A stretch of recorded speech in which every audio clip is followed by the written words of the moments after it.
lagi. Siapa yang kedua? Keterangan lebih. Baik, saya absen dulu ya teman-teman semuanya. M. Arif Budianto, Muhammad Rizal Tri Andriaksa,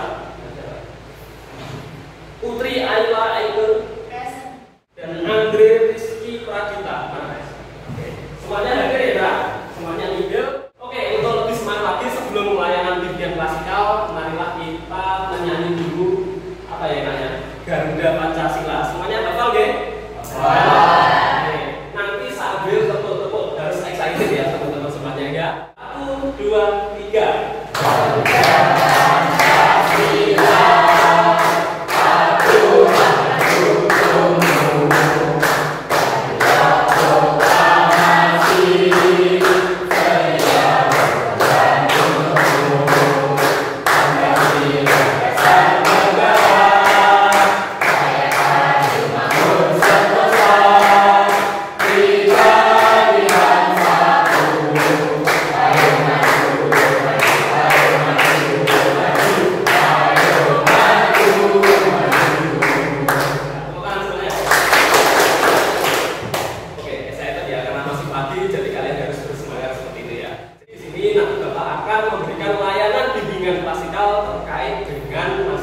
Komunikasi yang efektif. Yang kalian ketahui ya tentang komunikasi. Apa? Ada yang tahu di sini? Ya. Katanya juga diskusi kelompok seperti itu. Nah, seperti itu. Mungkin ada yang mau menambahkan lagi. Apa itu komunikasi? Mungkin siapa namanya? Alfa. Komunikasi itu apa? Interaksi antar bersama yang membutuhkan dua orang untuk memberikan suatu informasi atau mari kita sempurnakan bersama-sama. Komunikasi itu adalah proses penyampaian pesan kepada orang lain atau proses penyampaian ide atau gagasan yang diberikan kepada pihak satu pada pihak lain agar saling mempengaruhi antara keduanya seperti itu. Pengertian dari komunikasi efektif. Tapi sudah diketahui apa itu komunikasi lah. Sekarang ini adalah pengertian dari komunikasi efektif, yaitu kegiatan komunikasi sudah menjadi sebagian besar kegiatan kita sehari-hari, mulai antar teman pribadi, kelompok, organisasi atau masa. Kalau lebih tepat lagi banyak kegagalan dari komunikasi. Jadi bagaimana kita itu bisa berkomunikasi dengan baik? Karena kalau kita teliti lagi banyak sekali kegagalan dalam komunikasi yang disebut dengan miskomunikasi. Nah, di sini berikutnya juga ada elemen-elemen dalam komunikasi. Di sini ada 5. Ya, seperti yang kita lakukan saat ini ya. Yang pertama itu ada komunikator. Apa saja itu komunikator? Apa? Ada yang bisa menjawab?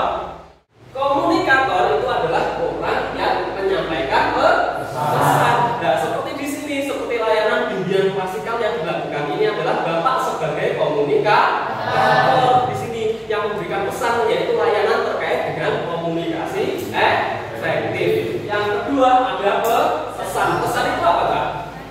Nah, pesan itu adalah sesuatu yang disampaikan. Ya kan? Di situ seperti pasien seperti ini kan berarti lewat verbal, ya kan? Seperti itu.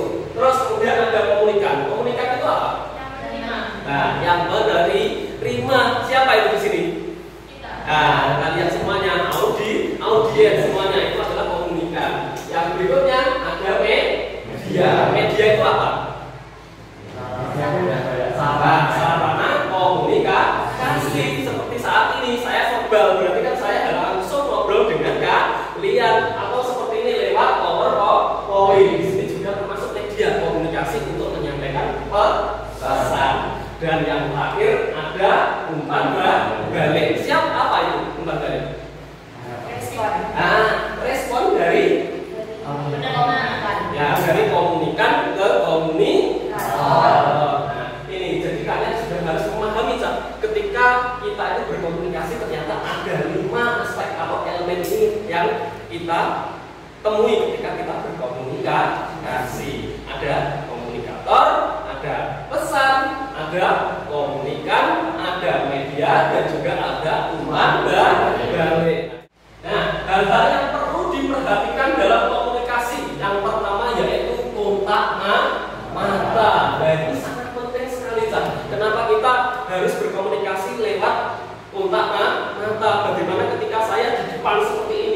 ketika saya menjelaskan materi seperti ini, kalian juga harus menatap. Karena biar apa? Biar terkesan tidak mengabaikan. Seperti saya sendiri ketika menyampaikan materi, kalau kalian ngobrol sendiri dengan teman, berarti kan saya juga merasa terabaikan, ya kan? Jadi kalian harus menatap lawan bicara kalian. Seperti saya mengajak ngobrol kalian seperti ini, tolong ditatap. Meskipun ketika saya mau berbicara, tolong untuk kasih jeda sedikit untuk memulai pembicaraan. Yang penting tetap menatap muka. Yang kedua adalah ekspresi wajah di sini. Bagaimana kalau ekspresi itu terlihat dari mana karakter kalian ketika berekspresi, ya kan? Seperti kalian melihat senyuman ketika saya ajar seperti ini, berarti menunjukkan kalian ramah ketika diberikan penjelasan, ya kan? Jadi ekspresi wajah itu sangat menunjukkan bagaimana kalian itu merespon dari siapa yang mengajak bicara. Nah, seperti menarik alis misalkan, seperti rasa heran ataupun menyengitkan dahi, rasa ketakutan ketika diajak bicara. Kemudian postur tubuh di sini juga harus benar-benar mempengaruhi tingkat bagusnya komunikasi atau tidak. Kenapa? Kalau diajak bicara biasanya bergerak, ubah tangannya, ya kan? Pelisian dan lain sebagainya, itu juga termasuk menunjukkan sesuatu yang kebingungan, ya kan? Tidak tapi kok atau mungkin menunduk dan lain sebagainya, itu juga mempengaruhi itu sifat untuk sudah menyelesaikan pernyataan. Ketika kalian berbicara atau mengangkat seperti ini, berarti kalian akan bertanya atau panik. Yang terakhir adalah selera berbusana. Ini juga mempengaruhi dalam bentuk komunikasi. Misalkan seperti saat ini ketika kalian diajar di kelas, tapi kalau kalian selera berbusananya bagus, misalkan kalau perempuan pakai jilbab, pakai rok panjang, ya kan, yang laki-laki juga pakai celana bagus, ketika berkomunikasi pasti enak, karena tidak ada rasa sungkan ketika kita melihat lawan bicaranya. Misalkan yang laki-laki, ya sementara habis olahraga, belum ganti baju, masih lepas baju. Apalagi perempuan ketika melihat laki-laki pasti ya bisa mau melihat juga nggak enak, ya kan? Begitu. Jadi bagaimana ketika kalian berbusana sangat mempengaruhi efektivitas kalian berkomunikasi. Nah, berikutnya juga perempuan ketika masih belum berjilbab, misalkan masih pakai dan lain sebagainya, ketika mau komunikasi pasti ya juga nggak enak. Yang perempuannya juga ikut, ya kan? Karena belum selesai ketika kita mau berbusana. Jadi itu juga mempengaruhi efektivitas berkomunikasi. Nah, tips membangun komunikasi yang efektif. Yang pertama, gunakan kalimat seefektif mungkin. Nah, di sini kalian ketika berbicara, berkomunikasi dengan lawan bicara, kalian harus memakai bahasa yang relevan, yang enak. Ya, jangan sampai kalian itu berbicara dengan kata-kata yang mungkin tidak mengacu pada topik yang mau dibahas. Misalkan saya di sini, misalkan, ya kan, membahas terkait dengan komunikasi. Ternyata saya melenceng membahas terkait dengan masalah remaja dan lain sebagainya, kan juga tidak ngaruh. Ya, jadi bagaimana kita efektif dalam berbicara, kita dalam satu topik itu harus benar-benar itu yang harus kita lakukan, tidak mengacu keefektifan yang lain. Terus yang kedua, jangan mengungkapkan kekurangan ide pokok bahasan. Ya, jadi ketika kita membahas itu jangan dikurangi. Jadi bagaimana ketika kita berbicara sesuatu itu harus benar bergamblang dan tepat lengkap. Terus berikutnya jangan bicara terlalu lambat. Misalkan Bapak ketika bermateri kita ngomong Assalamualaikum warahmatullahi, seperti itu. Kalau seperti itu kan otomatis kalian sebagai pendengar atau sebagai lawan bicara juga akan bosan. Ya kan? Apa sih yang mau dibahas ini sebenarnya? Mau ngomong apa sih kok terlalu lama, terlalu lambat, ya kan? Seperti itu. Terus hindari gumaman yang terlalu sering. Ketika kalian mengikuti organisasi, ya entah itu IPM atau apa, ketika rapat, ketika kalian itu dalam menjelaskan sesuatu yang mau dibahas, terus banyak gumaman. Gumaman itu apa tuh, Cak?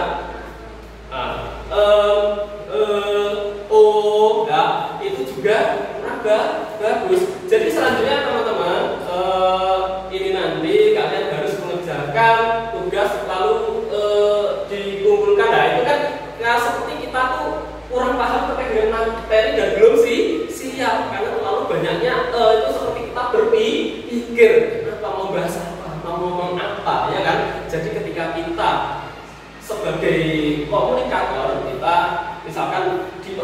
komunikasi, jangan sampai banyak kuman yang tidak penting, itu harus dikurangi.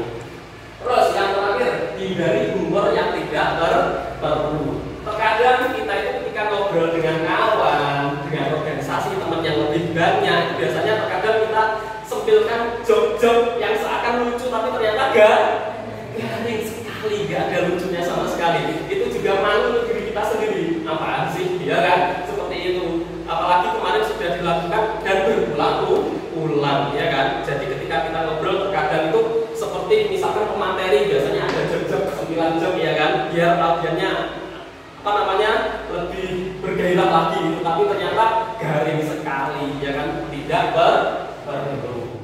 Gimana? Masih semangat teman-teman semuanya? Masih. Oke, biar lebih hidup dan lebih semangat dan kalian tidak panik dan gerah, kita ice breaking dulu ya, untuk teman-teman semuanya ya. Kita ice breaking. Ice breakingnya nanti tepuk-tepuk ya, seperti itu ya.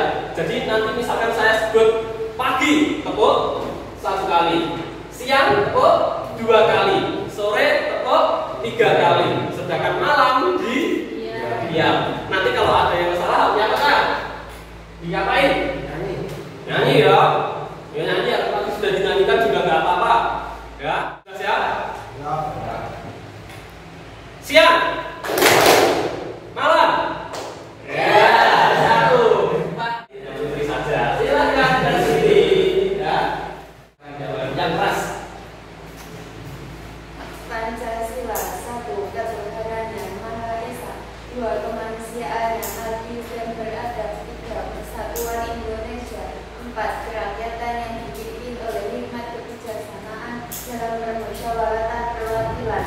5. Keadilan sosial bagi seluruh rakyat Indonesia. Nah, bagus, tepuk tangan saya. Komunikasi itu ada 2, ada komunikasi verbal dan komunikasi non verbal. Nah, berikut adalah komunikasi verbal. Komunikasi verbal itu adalah suatu kegiatan percakapan penyampaian informasi yang dilakukan oleh seseorang kepada orang lain, baik secara lisan maupun tulisan. Berikut adalah contoh komunikasi verbal. Yang pertama adalah berbicara dengan seseorang atau kelompok orang, seperti yang dilakukan Bapak seperti ini, yaitu adalah termasuk komunikasi verbal, berbicara secara langsung pada audiensnya. Yang kedua adalah mendengarkan radio, itu juga termasuk komunikasi verbal. Terus membaca buku, majalah, dan novel, menulis surat lamaran, surat perjanjian, jual beli, brosur dan lain-lain, dan juga berpidato di hadapan orang banyak, itu termasuk komunikasi verbal. Dari komunikasi ini ada yang ditanyakan? Tidak? Paham ya? Lanjut. Yang berikutnya adalah komunikasi non verbal. Komunikasi ini tidak lagi melalui tulisan, ya, seperti itu. Jadi yang pertama itu lewat sentuhan. Jadi sentuhan itu seperti berciuman, berjabat tangan, itu juga termasuk komunikasi. Mengelus-elus, ya kan? Itu juga termasuk komunikasi lewat sentuhan yang harus kalian pahami. Terus berikutnya adalah gerakan tubuh, ya kan? Gerakan tubuh itu juga termasuk komunikasi, ya kan? Misalkan kalian ditanya, sudah makan? Nah, geleng-geleng berarti artinya belum. Ya, sudah mandi? Menganggurkan kepala, berarti itu menandakan sudah. Misalkan. Terus ketika memanggil, ya kan, ngani-ngani itu juga termasuk komunikasi. Lenyo, ya, kesinyo, ya kan, seperti itu. Jadi itu juga termasuk gerakan tubuh yang menunjukkan pemanggilan, misalkan seperti itu. Ya, dan masih banyak sekali gerakan tubuh yang benar-benar menjadikan itu komunikasi, seperti bahasa isyarat itu juga termasuk komunikasi, ya. Nah, nanti seperti itu intinya. Terus kemudian ada vokal. Apa cak vokal ini? Apa? Vokal itu adalah tinggi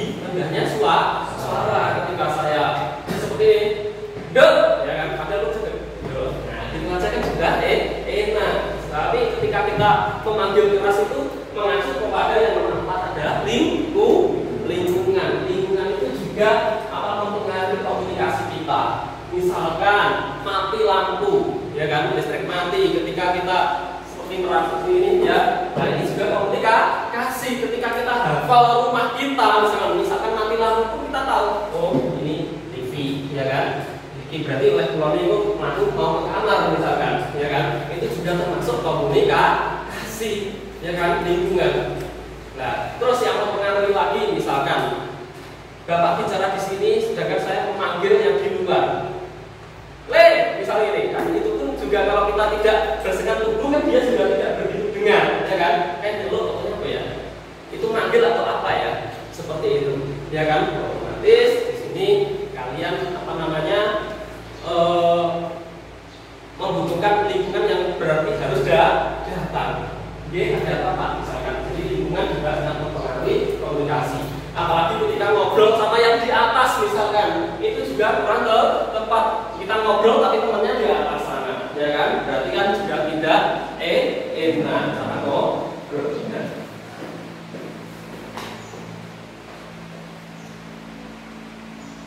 Nah, yang terakhir adalah manfaat komunikasi yang efektif. Nah, di sini manfaatnya banyak sekali. Seperti yang pertama adalah senang. Kalau pembicaraan kita efektif, otomatis kalian akan senang. Berarti tidak ada miskomunikasi karena kita berbicara apa adanya dan dengan bahasa yang relevan, otomatis kita akan senang. Terus yang kedua, mendapatkan hal baru. Misalkan dengan teman-teman yang baru, kalau kita ngobrol secara baik, efektif, pasti juga banyak hal-hal yang baru yang kita dapatkan ya. Aku senang dapat teman baru, ngobrolnya asik, enak, otomatis dapat hal baru. Yang ketiga adalah menghindari masalah. Otomatis kalau kita berbicaranya bagus, tidak berlebihan, ya kan? Otomatis kita juga akan terhindar dari suatu masalah. Kita tidak ada yang kita seakan seperti menyombongkan diri, ya kan? Jadi teman audiens kita yang ngobrol dengan kita pasti juga enak sekali. Jadi hal itu juga akan menghindari suatu masalah daripada kita berbohong, ya kan? Kita bicara enak tapi kita mau lebih diri kita sendiri, akhirnya malah menambah masalah. Terus berikutnya ada pemecahan masalah lebih cepat, ya pasti ya, karena ketika kalian berorganisasi misalnya, ketika kalian bisa ngobrol dengan baik dengan kelompok kalian, pasti juga akan memberikan pemecahan masalah akan yang lebih cepat.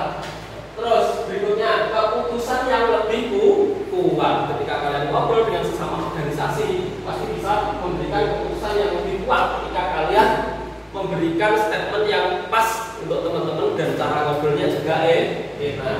Terus meningkatkan produktivitas, terhindar dari hal buruk, membuat kaya hati dan harta, dan yang terakhir membuat tubuh kita terasa tenang. Itu pastinya, ya kan? Makanya dari itu ketika kalian di sini sudah kompak dengan teman-teman semuanya, cara ngobrol, paham dengan karakter teman-teman dalam komunikasinya pun juga enak, akhirnya membuat tubuh kita itu terasa tenang dan nyaman pasti dengan teman-teman semuanya. Dari sini ada yang ditanyakan teman-teman semuanya?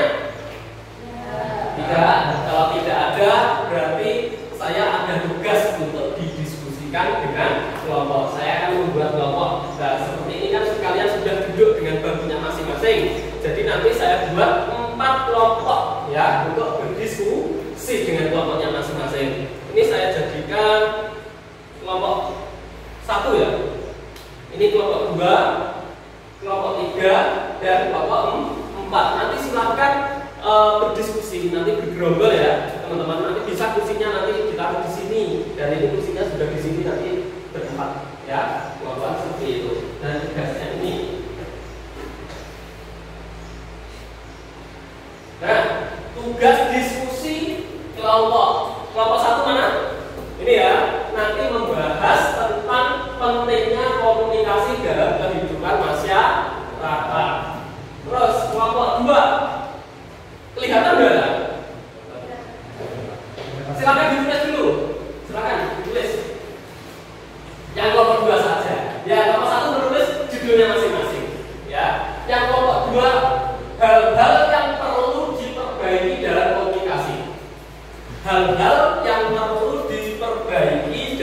komunikasi.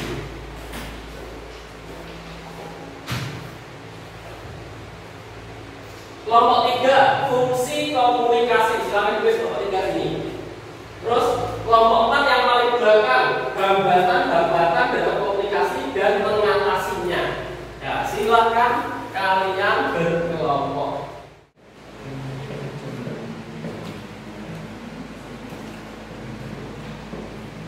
5 menit lagi ya. Sudah ya, teman-teman semuanya. Nah, silahkan kembali pada tempatnya masing-masing. Ada yang belum? Nah, sudah, waktunya habis. Silahkan kembali ke mejanya masing-masing.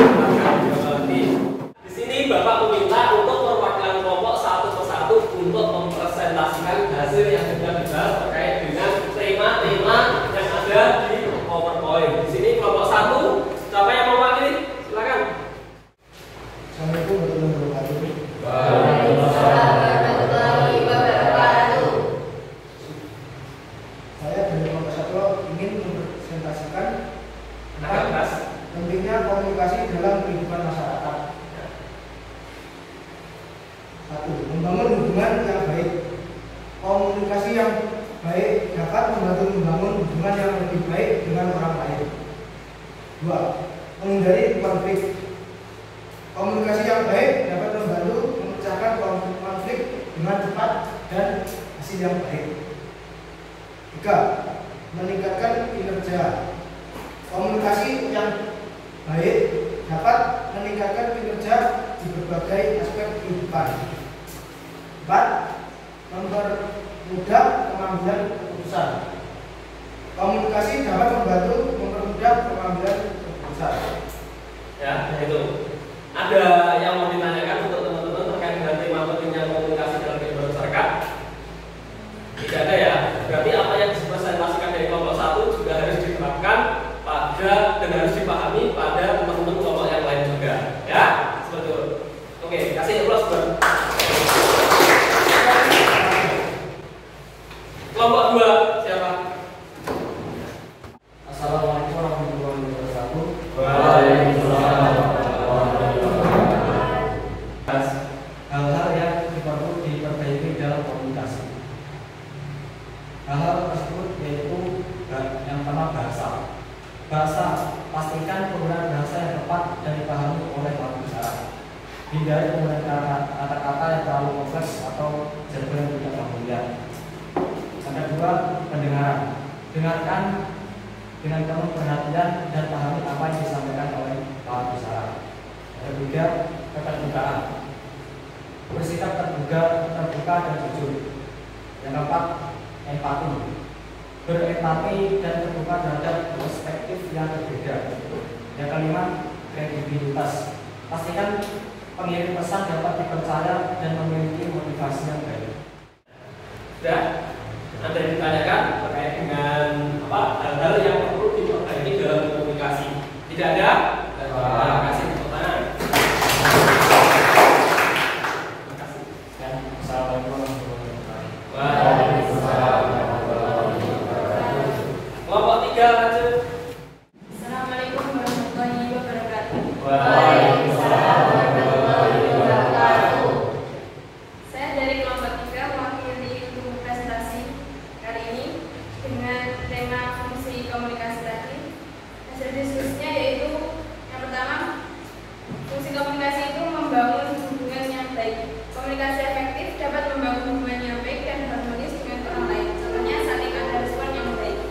Yang kedua, meningkatkan kepercayaan. Komunikasi efektif dapat meningkatkan kepercayaan orang lain terhadap diri sendiri. Komunikasi efektif dapat memperkuat kerja tim, kemampuan pengambilan keputusan, dan pemecahan masalah. Yang ketiga, meningkatkan produktivitas. Komunikasi efektif dapat meningkatkan produktivitas kerja dan profesionalitas. Yang keempat, yaitu mengelola konflik. Dan kelima, mencapai tujuan organisasi. Serta yang terakhir, komunikasi efektif terjadi ketika komunikator dan komunikan mencapai kesamaan makna. Komunikasi efektif tidak hanya sekedar berbicara dengan baik, tetapi juga mendengar dan menghargai perspektif orang lain. Ada yang ditanyakan teman-teman semuanya? Ada yang menanggapi? Menyanggah? Tidak ada? Tidak ada. Terima kasih. Iya. Sekian, terima kasih. Wassalamualaikum warahmatullahi wabarakatuh. Waalaikumsalam warahmatullahi wabarakatuh. Terakhir, Bapak. Assalamualaikum warahmatullahi wabarakatuh. Waalaikumsalam. Saya di sini akan mempresentasikan hasil diskusi dari Bapak tentang hambatan dalam komunikasi dan cara mengatasinya. Hambatan-hambatan dalam komunikasi. 1. Perbedaan bahasa. 2. Penggunaan jargon. 3. Perbedaan budaya. 4. Kemiskinan di tempat kerja. 5. Akses terbatas ke teknologi komunikasi. 6. Kurangnya privasi. Dan untuk cara mengatasi hambatan komunikasi, Anda dapat yang pertama, memeriksa apakah waktu dan tempat untuk berkomunikasi. 2. Menggunakan bahasa yang dimengerti orang tersebut. Yang ketiga, mengkomunikasi satu hal pada suatu waktu. Itu sudah semuanya. Ada yang ditanyakan? Kalau tidak ada, terima kasih. Beri tepuk tangan untuk Assalamualaikum warahmatullahi wabarakatuh. tepuk tangan sekali lagi untuk teman-teman. Oke teman-teman semuanya, tadi tema-tema yang ada dalam diskusi kelompok kalian juga harus saling memahami dari tema yang dibahas dari teman kelompok yang lain. Dari sini yang ditanyakan? Nah, kalau tidak ada, kita ice breaking lagi untuk biar hidup suasananya. Ya, kalian habis diskusi berarti perlu ice breaking kembali. Di sini semuanya bersama-sama ya teman-teman, semuanya fokus. Nah, di sini ice breakingnya terkait dengan masalah warna. Ini ya. Jadi contohnya ini apa kak? Merah, biru. Ya, seperti itu ya. Jadi nanti yang dikatakan warnanya bukan tulisannya. Jadi harus fokus semuanya ya di sini. Serentak bersama-sama dan ini agak cepat. Jadi kalian harus bareng-bareng. Siap? Ya, semuanya fokus ya. Ke sini semuanya. Kantor. Biru, kuning, hijau,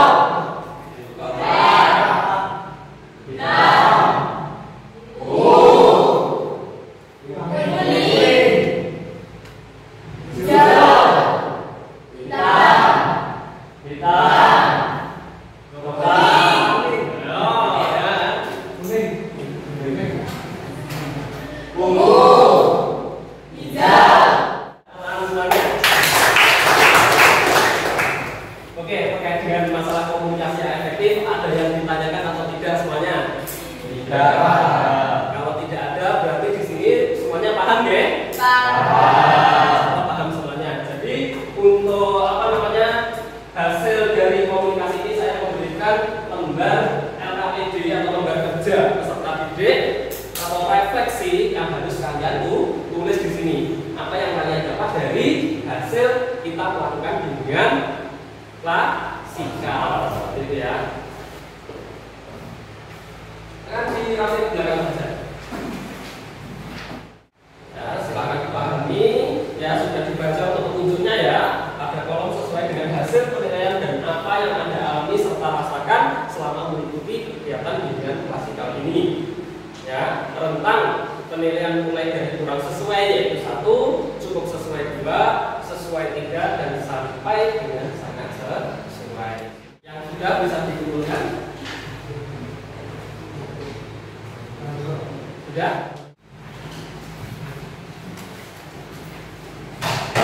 Baik, terima kasih teman-teman semuanya.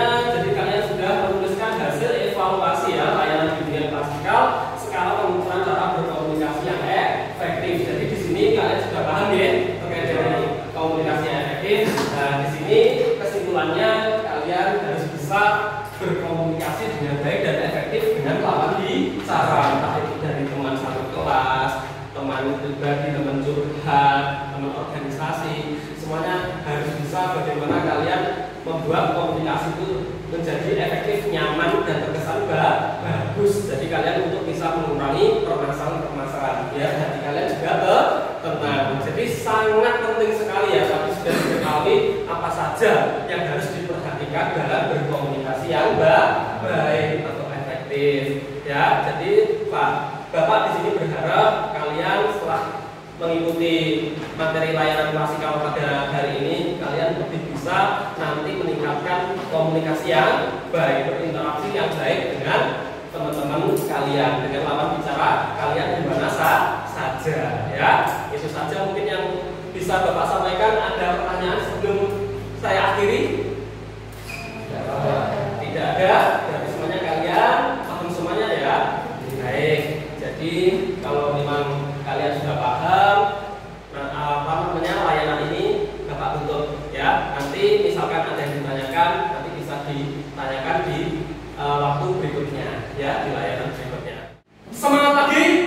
Pagi. Mutu ke disiplin, jujur, taat, mulia. Oke, mari kita untuk kegiatan ini dengan berdoa. Silakan untuk berdoa kembali.